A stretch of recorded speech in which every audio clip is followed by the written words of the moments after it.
तो अब हम नेक्स्ट क्वेश्चन करते हैं। The degree of the polynomial having zeros -3 and 4 only is 2, 1, 3 या फिर मोर देन 3।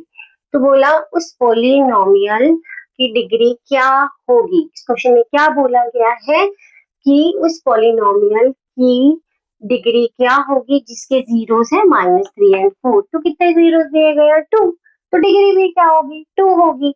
बिकॉज इसका आंसर होगा 2। क्यों?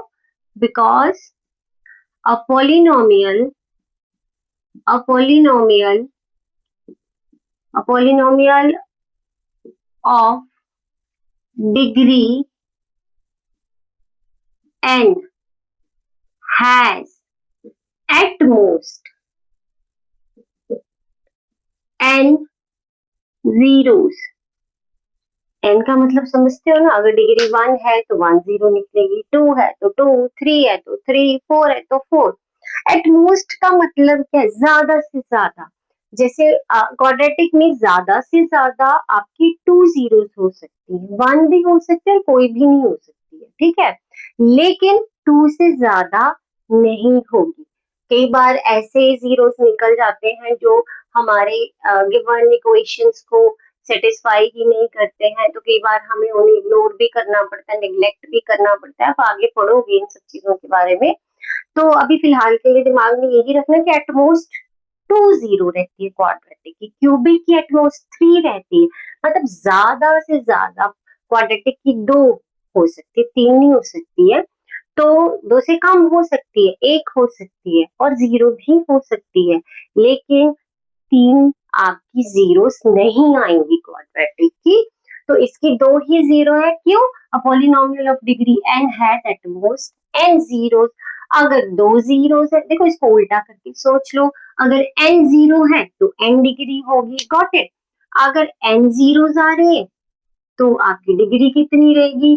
Then it will be degree रहेगी n डिग्री, ठीक है।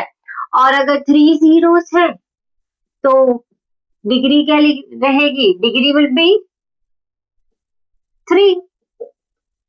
अगर 2 जीरोस है तो degree will be 2। Got it? तो रिलेट करना, डिग्री और जीरो सेम रहेंगी आपकी। तो इसका ऑप्शन आएगा 2, क्योंकि हमें 2 ही जीरो यहाँ पर दे रखी है, तो इसकी डिग्री 2 ही होगी। Got it? तो अब हम चलते हैं नेक्स्ट क्वेश्चन की ओर। Question number 11।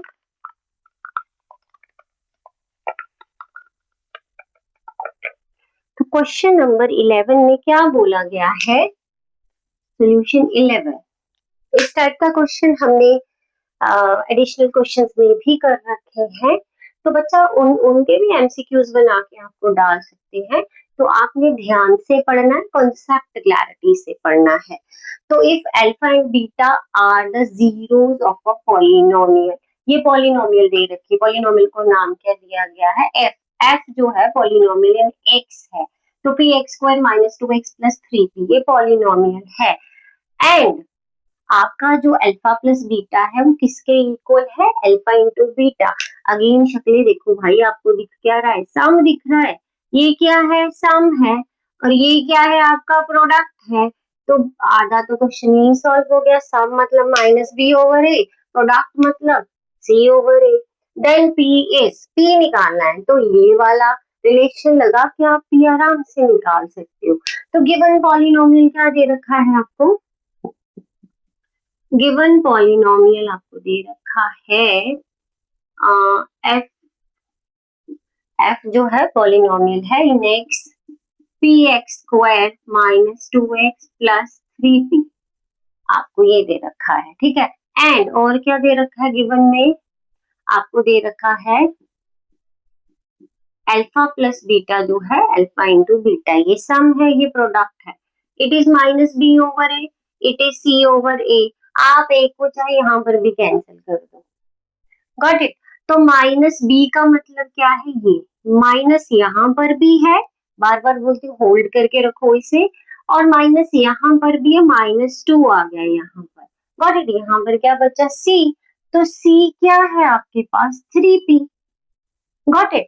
तो माइनस इंटू माइनस आ गया प्लस, क्योंकि इवन नंबर में मल्टीप्लाई में माइनस साइन तो प्लस आ जाएगा 3p। तो 3 will move to this side, ये मल्टीप्लाई में है, ये डिवीजन में चला जाएगा 2/3। ठीक है, तो ये आया, इट इम्प्लाइज p क्या हो गया 2/3। तो बी आंसर आ गया इसका। Got it. कई बच्चे क्या करते हैं, p को ऐसे इधर ले जाएंगे, इसको 3/2 लिख देंगे, तो उल्टा कर देते हैं। बट बच्चा देखो, आप लोगों को अगर अननोन वेरिएबल आपका राइट साइड में है तो उसको वहीं रहने दो जब तक कि आप उसको सॉल्व नहीं कर लेते। पूरा पूरा सॉल्व करने के बाद रोटेट करो इस चीज को, ठीक है? नहीं तो आप क्या करोगे, 3/2 कर दोगे इसको। तो कई बच्चे करते हैं, ठीक है? तो आपने ध्यान रखना है इन सब चीजों का। तो p की वैल्यू क्या आ गई 2/3। Option B is the correct option. तो होप आपको समझ में आया होगा। तो subscribe my channel, need everyone support. आपको अच्छा लग रहा है तो अपने फ्रेंड्स के साथ भी शेयर कीजिए, लाइक कीजिए और कमेंट कीजिए।